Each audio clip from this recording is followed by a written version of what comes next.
O Conexão Repórter está de volta. Mandagaldeu narração de Camanoche Legai. Em nome de Jesus! Com um documento contundente sobre o pastor Marcos Pereira. Baixada Fluminense, tarde de terça-feira. Entrevista finalmente marcada. O pastor Marcos Pereira promete responder às mais duras questões. Estamos à sede da Assembleia de Deus nos últimos dias. Somos levados até o elevador. E então, a sala onde o líder religioso costuma receber seus convidados. O estilo Marcos Pereira em cada detalhe. Enquanto aguardamos a chegada de Marcos Pereira, são mostrados vídeos de suas ações recentes, sempre identificadas como proezas pelos pastores, membros da igreja, assessores e familiares, que a essa altura já tomam conta do local. Seu trabalho social é repetidamente enaltecido, até que o próprio pastor Marcos Pereira aparece.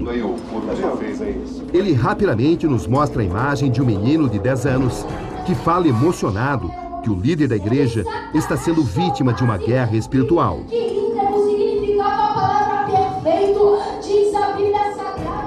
Chegou a hora. Tá certo, eu posso perguntar o que eu quiser. Pode perguntar o que você quiser. Não tem restrição, Não tem restrição, não tem tá? censura. Tem censura, tá bom, vamos lá.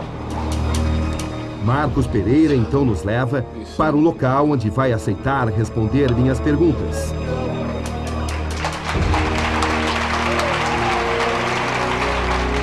Para minha surpresa, é aqui, no centro de uma igreja lotada de seus seguidores, com a pressão de centenas de olhares. E sempre, é claro, com sua câmera nos seguindo. Achei melhor nós fazemos essa resposta juntos. São perguntas baseadas em testemunhas, basicamente. Então, eu peço desculpas se as perguntas não são exatamente agradáveis, mas faz parte do meu trabalho. Estamos realizando essa entrevista aqui na Igreja do Pastor. Ele fez questão que a entrevista acontecesse aqui, diante dos seus fiéis. Pastor Marcos Pereira, o senhor prega a verdade, a virtude. O senhor está traindo aquilo que o senhor prega aqui dentro? Olha, que eu pelo fruto conhece a árvore. Você está vendo que o trabalho é um trabalho tão forte, tão real, que nas entrevistas que você já me fez, você viu que tem transformado vida. Então é um trabalho que é verdadeiro. Pastor Marcos Pereira, o senhor está sendo acusado de ter relações profundas com o crime organizado. Quais são, de fato, as suas relações com o crime organizado aqui no Rio? A relação minha com o crime organizado é ir lá e tirar o traficante, o homicida, e transformar ele, que eu tenho aqui, inclusive, dos anos 90 até a data de hoje, pessoas que foram recuperadas. Essa é a minha relação com o tráfico. Transformar o traficante numa nova criatura. Ele até então, ele quer que o cara saia do tráfico, mas de interesse no dinheiro do cara, entendeu? Logo quando o traficante sai e vem até a igreja dele, ele cobra logo de imediato os 10% de tudo que o cara tem do crime. Desde o momento que ele está no crime, o dinheiro é dirigido de coisas erradas, ele não pode ficar... Ele não pode ficar? Não. Mesmo se pagar 10% do senhor? Não, isso aí eu vou lhe explicar para você entender. Não existe pecado grande nem pecado pequeno. Desde o momento que o ministro, ele da saúde, e ele tira o dinheiro da saúde, burla esse dinheiro da saúde, é um dinheiro errado tanto como o do traficante. Se o traficante se converter de tudo que ele cometeu, de tudo que ele fez errado, e ele, do trabalho dele, que ele levou tiro, ele assaltou, ele roubou, ele tem algumas coisas dele, automaticamente é o suor dele, é o trabalho dele que estava na ignorância. E Deus não leva em conta o tempo da ignorância. Então ele foi transformado. Ele não vai jogar o dinheiro dele fora, não tinha que jogar o corpo dele fora, o olho dele fora, que ele era traficante. As coisas que ele tem, ele pode ser purificada, ele pode realmente, se ele congregar em alguma instituição, ou evangélica ou não evangélica, e ele quiser ofertar, nenhum líder pode negar essa oferta. Quais são os seus poderes? Meu poder é transformar a vida, tirar pessoas da Cracolândia, tirar pessoas da mendigaria, tirar a prostituta, transformar homossexuais. Esse é o poder que Deus me deu. As testemunhas afirmam que o senhor tem orquestrado ações criminosas para depois aparecer como herói. Isso tem acontecido? De forma nenhuma. Você presenciou o pastor dando ordens para atos criminosos? Presenciei e confirmo isso. Que atos? Atos 2006, 2009, 2010. tocar fogos nos carros, em ônibus. Muitas pessoas morreram por causa disso. E ele que deu ordem aos traficantes para poder fazer isso, para ele vir aparecer na mídia, para tocar o terror no Rio de Janeiro. Isso é uma farsa, uma mentira bem clara, que isso não procede, porque eu visitava pelo vidro, e o vidro não tem escuta, né? E se eu tivesse falado alguma coisa dessa natureza, a SEAB tem o serviço de inteligência, levaria até as autoridades civis e automaticamente eu estaria preso. Ele sempre fala o seguinte: pô, faz a bagunça, depois eu apareço para apaziguar tudo, para todo mundo ver que eu sou o cara, eu sou o pastor que chego com a solução. O senhor se prestou a ser pombo-correio de bandido? Isso nunca, sim. A única coisa que eu fiz com os bandidos é dizer para eles não matar, não roubar, largar as drogas. Transmitir informação? Nunca. Isso não existe. Você viu isso? Ouvi e vi. Como que um bandido, um traficante, vai obedecer uma ordem minha para me aparecer como negociador? Nenhum traficante faria isto. Isso é uma mentira, uma farsa. Muito pelo contrário. Sou contra a arma, a maconha, a cocaína e qualquer tipo de rebelião. Segundo pessoas que conviveram com o senhor, os seus resgates seriam uma farsa.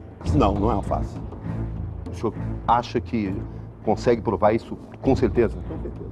E o que o senhor diz da declaração do homem que foi seu braço direito durante tanto tempo, dizendo que tudo é uma farsa, tudo é para impressionar os fiéis? Ele falava, pô, essa pessoa nem parece que foi tirada da morte. Pô, que isso, rapaz? Tinha que pedir para os traficantes para poder bater nela, dar uma surra nela. Para ter uma ideia, tem um rapaz sentado aqui em frente, que esse rapaz foi resgatado da morte, estava dentro da mala de um carro, eu não o conhecia.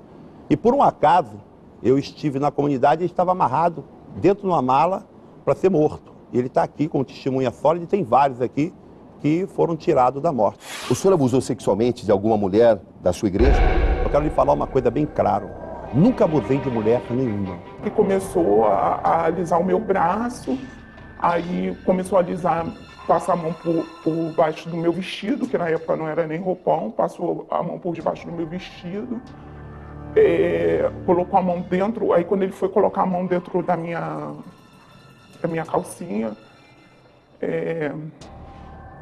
ele falou, não, eu não vou fazer nada com você não. Abre aspas, o que ela diz. Eu pedia, implorava para que ele parasse. Ele dizia que não havia qualquer tipo de problema. E ela chora muito ao falar tudo isso. E que o senhor teria dito que tudo seria muito rápido. E que não haveria problema. E que mesmo pedindo, ele continuou. Fiquei orando, falando, pedindo a Deus que não tivesse nenhum espírito aqui. Aí ele pegou, mandou deitar de bruços. Aí quando ele mandou deitar de bruços, eu falei que não. Aí ele pegou e falou, eu não vou fazer nada com você não, pode confiar em mim. Aí eu tentei minha nervosa. E quando eu virei, que eu olhei pro rosto dele, ele abaixou minha cabecinha. Existe registro de algum abuso aqui? Registro de ocorrência de abuso? Nenhum. Jamais? Jamais. Você nunca ouviu falar de abuso aqui? Nunca ouvi. Você acha que isso é totalmente falso? Totalmente falso. Você afirma? Eu afirmo. Sem medo de errar? Sem medo de errar. Se eu houvesse algum tipo de abuso aqui, eu achava que eu ia trazer minhas filhas para morar aqui, menores. O que aconteceu comigo dentro do seio da minha igreja foi eu justamente me consertei com a minha igreja, que foram tentações que qualquer homem natural tem. O senhor teve essas tentações? Qualquer homem natural, ele é tentado. Isso é coisa interna da minha igreja. Algo com o qual o senhor teve que conviver? Tem que conviver até o dia de hoje. Porque um homem natural, ele tem as suas tentações carnais. E o senhor admite que teve essas tentações? Lógico, sempre tive. Até agora, por exemplo, se eu botar minha mente ligada a alguma coisa, você tem tensões carnais, mas não significa isto que eu abusei de qualquer mulher. O senhor usou o seu poder dentro da igreja para abusar das fiéis? Essa palavra você está dizendo. Eu nunca tive necessidade de usar poder algum ou ensinamento bíblico para abusar de alguma mulher. Tentações carnais, sim, mas as ações não. Qualquer líder espiritual tem. O senhor ordenou a morte de 4 pessoas, de 4 inimigos seus? Por que tu me mostra? Onde é que está os defuntos? Onde está a morte? Se eu ordenei alguma coisa, tem que ter morte. Quem eram essas 4 pessoas?